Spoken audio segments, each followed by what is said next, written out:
크게 아멘으로 화답합니다. 할렐루야. 따라 하시겠습니다. 자유의 가치를 기억하라. 자유의 가치를 기억하라. 제목으로 말씀 전합니다. 시간은 금이다 라는 격언이 있습니다. 시간의 소중함을 강조한 말이죠. 그런데 한 시간의 가치는 표준은 아닙니다. 회사마다 시급이 다릅니다. 시급의 차이가 있다. 또한 사안에 따라서 단기간의 시간의 가치는 천차만별입니다. 무료한 한 시간일 수도 있지만 수천억 이상의 가치를 갖기도 합니다. 전쟁에서 한 시간을 더 버느냐 잃어버리느냐가 승패를 좌우하기도 합니다. 장기간의 시간의 가치도 있습니다. 무엇인가 숙성시켜야 하는 것은 장기간에 그 가치가 엄청나게 높아집니다. 땅의 값이 장기간 엄청나게 오르기도 합니다. 과거에 강남 땅은 헐값이었지만 지금은 대한민국에서 가장 높은 가격입니다. 2020년 연초에 제가 기획위원회에 선포한 것이 있었습니다. 우리는 알박기 가구에 대항하여 버티기로 나아갈 것입니다. 하루에 100만 원씩 우리 교회에 입금된다는 기분으로 하루하루 무기한 버티며 나갑시다.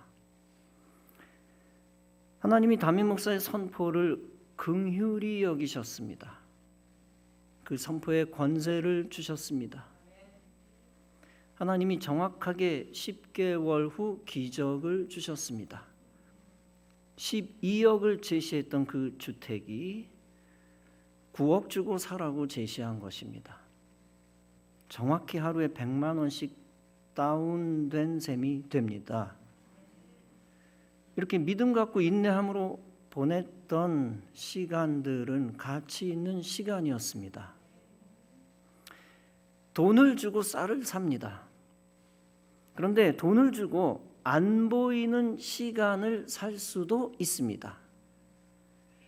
혼자 이를테면 주택 지하를 한 사람의 힘으로 다 판다고 가정을 해봅시다. 6개월 내내 삽 한 자루 가지고 파도 다 못 팔 겁니다.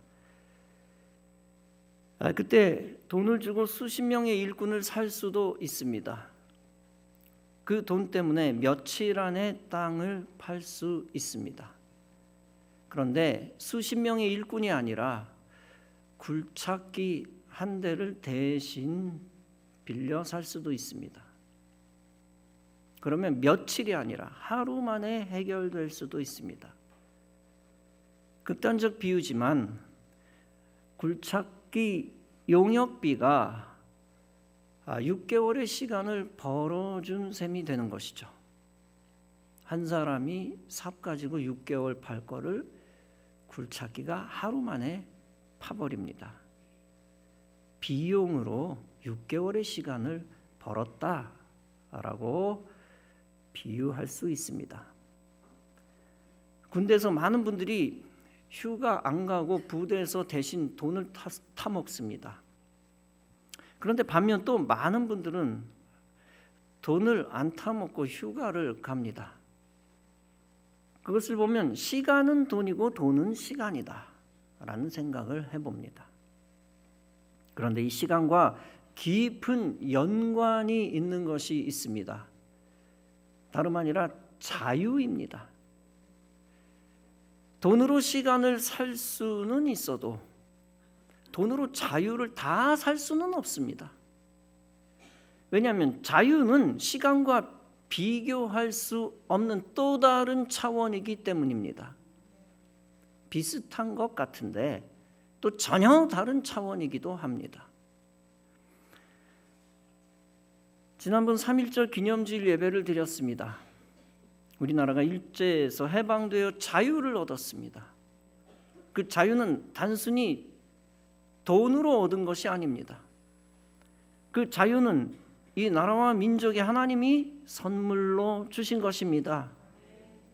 우리나라 해방의 모형은 이스라엘의 출애굽이라고 말씀드렸습니다. 이스라엘이 애굽, 즉 이집트에서 노예로 430년을 살았습니다. 그런 그들이 자유를 선물로 받아 광야로 나아갔습니다.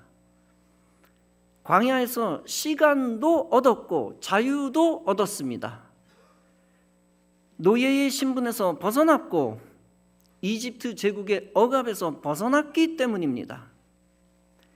이 자유는 돈으로 환산할 수 없는 절대 가치를 지닌 것입니다. 시간이 보이지 아니하는 가치이듯 자유도 보이지 않는 가치입니다. 보이지는 않지만 보이는 모든 환경들을 바꿀 수 있는 절대적 가치입니다. 이 자유의 가치를 아는 자는 자유에 감사하며 자유를 온전히 누립니다. 반대로 이 자유의 가치를 모르는 자는 원망하며 자유를 다시 버립니다. 정치적 자유, 국가적 자유와 비교할 수 없는 자유가 있습니다. 다름 아니라 신앙적 자유, 종교적 자유, 영적 자유입니다. 특별히 영원한 생명을 얻어 천국에서 영원히 누리는 영적 자유입니다. 원래는 온 땅과 재산을 다 제공해도 얻을 수 없는 자유입니다. 그냥 인간이 목숨 던져도 얻을 수 없는 자유입니다. 그런데 그 자유를 하나님이 우리에게 값없이 주셨습니다. 본문은 말씀합니다. 그리스도께서 우리를 자유롭게 하려고 자유를 주셨으니 그러므로 굳건하게 서서 다시는 종의 멍에를 매지 말라. 우리 인간은 아담 이후로 원죄를 가지고 있었습니다. 그뿐 아니라 자범죄를 지을 수밖에 없는 존재였습니다. 따라서 우리 인간은 하나님 곁으로 갈 자격이 없었습니다. 반대로 사탄이 이끄는 대로 지옥에 갈 수밖에 없었습니다. 죄인이 천국에 가지 못하는 것이 하나님의 법칙입니다. 그러나 하나님은 인간에게 구원의 기회를 주셨습니다. 불가능한 구원의 기회를 가능케 하셨습니다. 인간이 죄인으로서 영원히 마귀의 종되는 것을 하나님이 용납지 않으셨습니다. 따라서 인류 구원을 위해 희생 제물을 주셨습니다. 그 희생 제물은 다름이 아니라 하나님의 아들 예수 그리스도입니다. 예수님이 친히 어린 양 되셔서 십자가에서 피 흘려 죽으셨습니다. 그 피의 공로로 인간은 죄를 씻고 자유를 얻게 되었습니다. 죄 사함의 피는 죄 사함의 보혈입니다. 그 보혈은 전 세계 우주와도 바꿀 수 없는 가장 큰 가치입니다. 하나님 자신의 희생은 하나님만이 주실 수 있는 하늘의 선물입니다. 이 땅에서 어떤 것으로도 대체할 수 없는 어마어마한 능력입니다. 그 능력을 힘입어 우리는 마귀의 권세를 이길 수 있게 되었습니다. 그리고 그 권세를 가지고 우리는 죄로부터 자유를 얻게 되었습니다. 죄로부터 자유하니까 우리는 영원한 시간과 영원한 생명을 얻었습니다. 그 시간과 생명으로 천국을 소유하게 되었습니다. 그리고 영원히 하나님과 영원 복락을 누리게 되었습니다. 그러므로 우리 인생은 하나님이 우리에게 주신 자유의 가치를 알아야 합니다. 즉 마귀의 종으로부터 해방된 은총을 알고 기억해야 합니다. 그런데 그것을 기억한다는 것이 무엇입니까? 알고 기념만 하고 끝나는 것입니까? 그렇지 않습니다. 하나님이 생명으로 주신 자유를 우리는 생명으로 보답해야 합니다. 그러므로 굳건하게 서서 다시는 종의 멍에를 매지 말라고 했습니다. 여러분, 토한 것을 다시 먹지 말라는 뜻입니다. 죄를 또다시 지어 죄 가운데 빠지지 말라는 것입니다. 다시 노예 생활을 그리워하는 노예가 되지 말라는 것입니다. 이스라엘인들 중 많은 이들이 자유를 얻고 오히려 하나님께 대적했습니다. 모세를 대적하고 애굽의 노예로 사는 것이 낫다라고 반항했습니다. 그것은 자유를 주신 하나님을 배신하는 것입니다. 모세가 애굽과 전쟁을 치르고 해방을 얻은 것이 아닙니다. 노예 해방을 전쟁을 통해서 이룬 것이 아니다. 하나님이 애굽에 10가지 재앙을 내리시고 주신 노예 해방입니다. 하나님이 애굽의 장자들을 모조리 죽이시고 이스라엘에 주신 자유입니다. 그런 피 같은 자유의 가치를 모르고 그들이 자유를 버리겠다는 것입니다. 그들은 영적으로 보면 그들의 행태는 마귀 역사입니다. 마귀의 종로를 타겠다는 것이고 애굽의 종살이 다시 하겠다는 것입니다. 로마서 6장은 말씀합니다. 우리가 무슨 말을 하리요? 은혜를 더하게 하려고 죄에 거하겠느냐? 그럴 수 없느니라. 죄에 대하여 죽은 우리가 어찌 그 가운데 더 살리요? 이 말씀이 무슨 뜻입니까? 죄에서 해방된 것은 하나님의 은혜라는 것입니다. 죄에서 탈출하면 은혜 받은 기쁨을 누린다는 것입니다. 그런데 그 은혜를 경험하기 위해 다시 죄 지을 수 있느냐는 것입니다. 즉 다시 해방의 기쁨을 누리기 위해 다시 애굽으로 들어가겠느냐는 겁니다. 감옥에서 사면 받았는데 다시 죄 짓고 감옥에 가겠느냐는 겁니다. 이미 하나님이 주신 자유를 오해하고 악용하는 것은 또 다른 죄라는 겁니다. 그러면서 로마서 6장은 계속 말씀합니다. 그런즉 어찌하리요? 우리가 법 아래 있지 아니하고 은혜 아래에 있으니 죄를 지으리요? 그럴 수 없느니라. 너희 자신을 종으로 내주어 그 순종함을 받는 자의 종이 되는 줄을 너희가 알지 못하느냐? 혹은 죄의 종으로 사망에 이르고 혹은 순종의 종으로 의에 이르느니라. 즉 은혜와 해방의 자유를 버리고 악용하는 자가 되지 말라는 것입니다. 그렇게 악용하는 자는 마귀의 궤변을 늘어놓습니다. 이제 은혜 받아 은혜 아래 있으니 또 죄를 져도 좋다라고 말합니다. 구원파라고 하는 이단이 그런 면모를 가지고 있습니다. 구원의 은혜를 악용하여 잘못된 교리를 강조합니다. 구원받은 자는 다시 회개할 필요가 없다. 반하나님적인 얘기를 합니다. 그러므로 은혜 받은 후 다시 죄 짓는 것은 애굽에 돌아가 죽는 겁니다. 반대로 받은 은혜를 지키는 삶을 살아야 한다는 것입니다. 받은 자유를 지켜 그리스도의 종으로 순종하며 사는 것입니다. 가나안으로 가는 길을 계속 가는 것입니다. 이렇게 자유를 지키는 길은 영적으로 전혀 방향이 다릅니다. 애굽, 가나안 전혀 방향이 다릅니다. 죄악된 애굽 세상에서 떠나 가나안 천국에 들어가 영생을 얻는 것입니다. 그런 차원에서 로마서 6장은 계속 말씀합니다.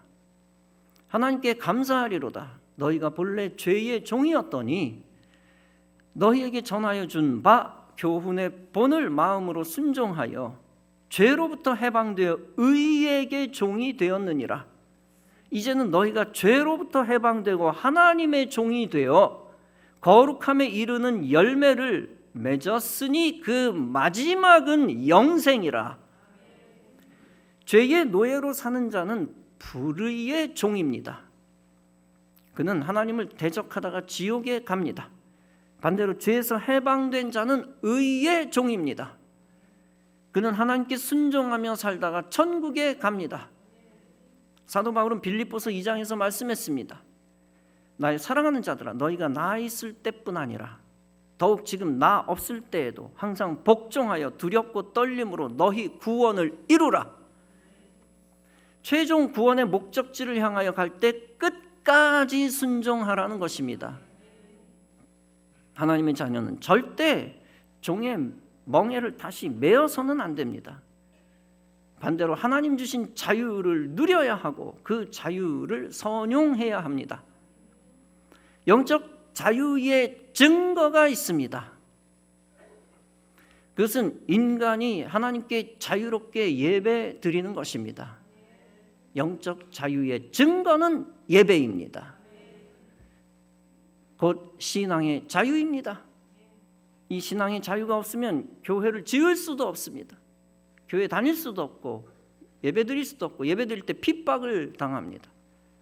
기독교인이라는 사실만으로 사회적 불이익을 당합니다. 그러나 신앙의 자유가 있기 때문에 우리는 자유롭게 성전을 건축합니다. 교회 다닐 때 예배 드릴 때 누가 우리를 죽이지 않습니다. 총살시키지 않습니다.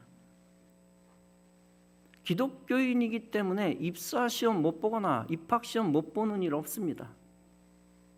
기독교인의 신분으로 군인도 할 수 있고 공무원도 할 수 있고 심지어 대통령도 할 수 있습니다. 이 자유에 대해 감사해야 하며 이 자유를 생명처럼 지켜야 합니다. 그리고 자유 때문에 예배드리니 이 예배를 생명 걸고 지켜야 합니다. 이스라엘 백성이 애굽의 노예로 있을 때는 하나님께 예배드리기 어려웠습니다. 그러나 해방되어 광야로 나오니까 성막에서 예배드릴 수 있었습니다. 더 나아가 가나안 땅에서는 성전에서 예배드릴 수 있었습니다. 따라서 하나님이 이스라엘 백성을 해방시킨 이유는 오직 예배 때문입니다. 하나님이 우리 인생을 마귀로부터 해방시킨 이유는 구원 때문입니다.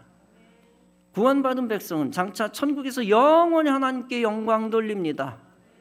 그리고 구원받은 백성은 이 땅에서 교회에서 예배 드립니다. 이 예배를 위하여 하나님은 죄인을 구원하여 자유를 주셨습니다. 그러므로 자유를 얻은 죄인들은 성결을 지키고 예배를 드려야 합니다. 성도는 받은 자유를 악용하여 다시 죄 짓는 일이 없어야 합니다. 자유하다고 자기 마음대로 하나님 버리고 세상으로 가면 안 됩니다. 자유를 악용하여 예배드릴 수 있는 기회를 버려서는 안 됩니다. 난 자유해, 난 예배 안 드릴 자유 있어, 이렇게 얘기하며 기회를 버려서는 안 됩니다. 참된 자유의 증거인 예배를 버리거나 스스로 세상의 종이 되어서는 안 됩니다. 현재 베트남의 기독교 인구는 1%입니다. 이 베트남의 주민등록증에 특이한 것이 있습니다. 다름 아니라 종교란에 자기가 가진 종교를 표시하는 것입니다. 이 종교 기록에 따라 주민들의 진로가 결정됩니다. 기독교인이 공무원, 군인으로 취업하는 것은 금지되어 있습니다. 교육계는 그나마 가능하지만 아무리 오래 교사직을 해도 평교사만 가능합니다. 따라서 예수 믿는 사람들은 농사 짓는 사람이 많습니다. 농사를 지으면 예배 드릴 수 있는 자유가 주어지기 때문입니다. 단지 합법적으로 예배 드리기 위하여 고위직을 포기하는 것입니다. 그런데 놀라운 것이 있습니다. 이렇게 대가를 지불하고 예수 믿는 사람들의 얼굴은 밝다는 것입니다. 억울하다, 손해본다라는 느낌의 얼굴이 전혀 없습니다. 그들의 얼굴은 천사와 같습니다. 이들과 비교할 때 우리는 어떻습니까? 베트남보다 훨씬 더 잘 사는 우리는 어떻습니까? 주님을 위해 헌신하는 것과 시간 드리는 데 있어서 얼마나 인색합니까? 선조들이 예배의 자유를 피와 땀으로 우리 후손에게 전해주었습니다. 그런데 우리 후손은 진정 그 소중한 예배의 자유를 압니까? 그들이 생명 바쳐 넘겨준 천국의 가치, 예배의 자유를 버리고 있습니다. 그저 몇만 원 더 벌기 위해 가볍게 주의를 제낍니다. 안 드리는 것보단 낫지만 툭하면 도피성 예배로 안위를 얻습니다. 코로나 정치 방역 시대 장관과 위정자들이 교회 예배를 금지시켰습니다. 몇몇 위정자들이.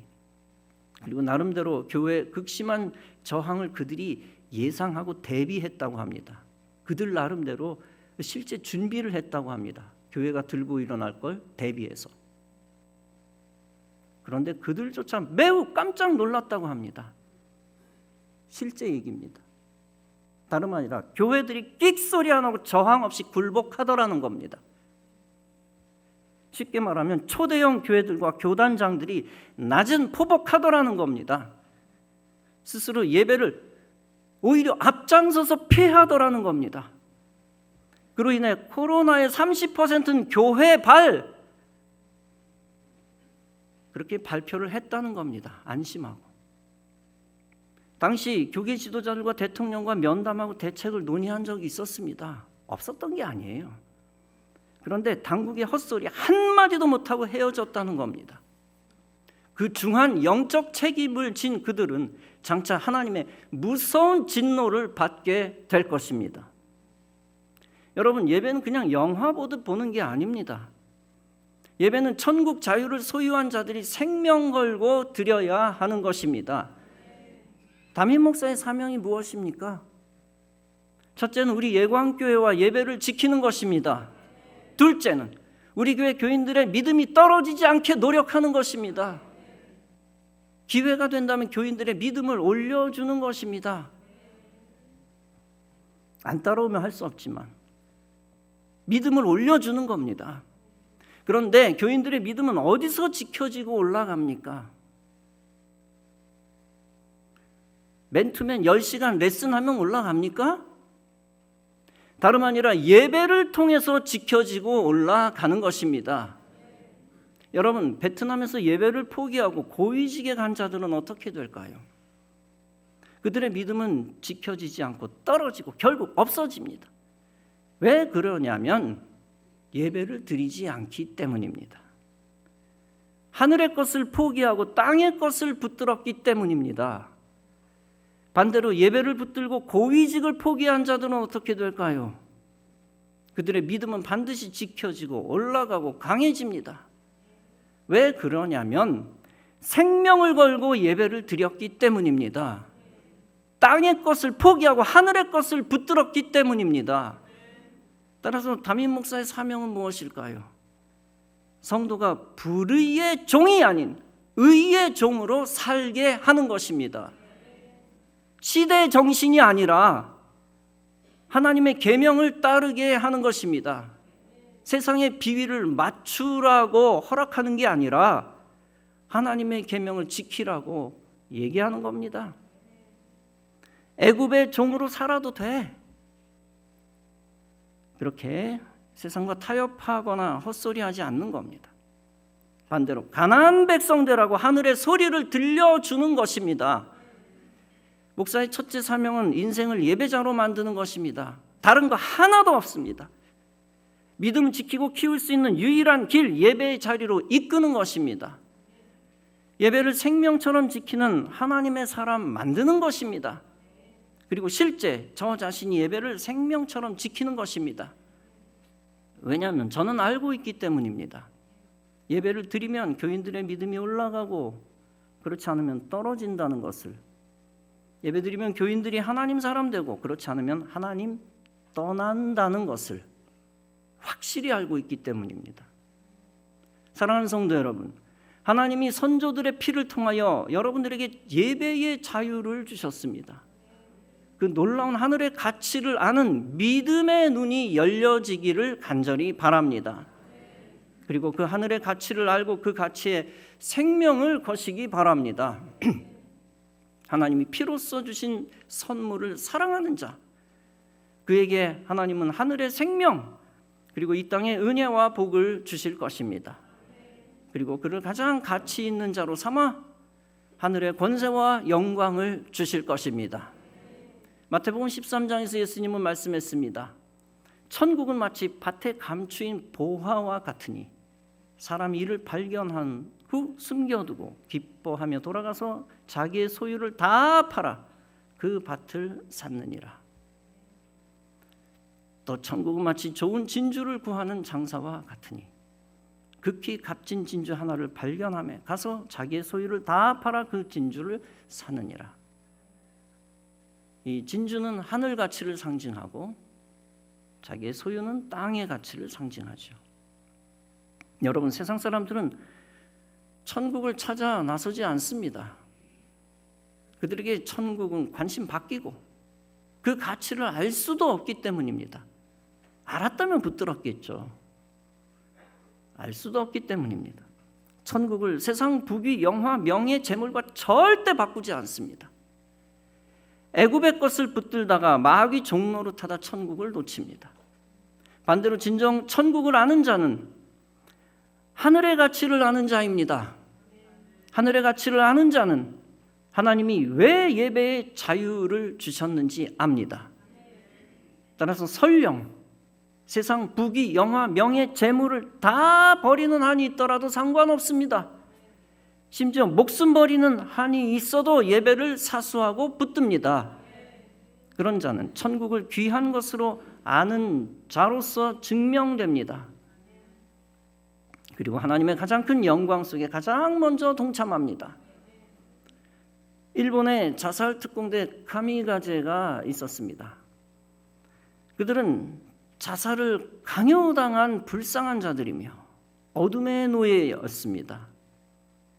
그들에게는 자유가 없었고 자유를 박탈당한 극심한 우울감만이 있었습니다.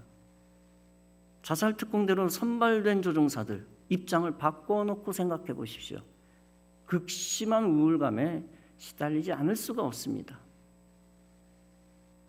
아름답게 포장된 것뿐이죠. 천황을 위해 생명을 건 대가로 얻는 더 아름다운 거나 나은 거가 없었습니다. 하늘의 명예도 없었고 하늘 생명도 없었습니다. 그저 자유를 강탈당한 제국의 노예로서 강요된 객기의 거짓 의만이 있었습니다. 비참한 겁니다. 반대로 천국 복음을 전하는 순교자들은 그와 정반대입니다. 이 땅에서 사자의 밥이 되기도 하고 화형에 처해지기도 했습니다. 그러나 하늘 생명과 하늘 영광을 미리 아는 자들이었습니다.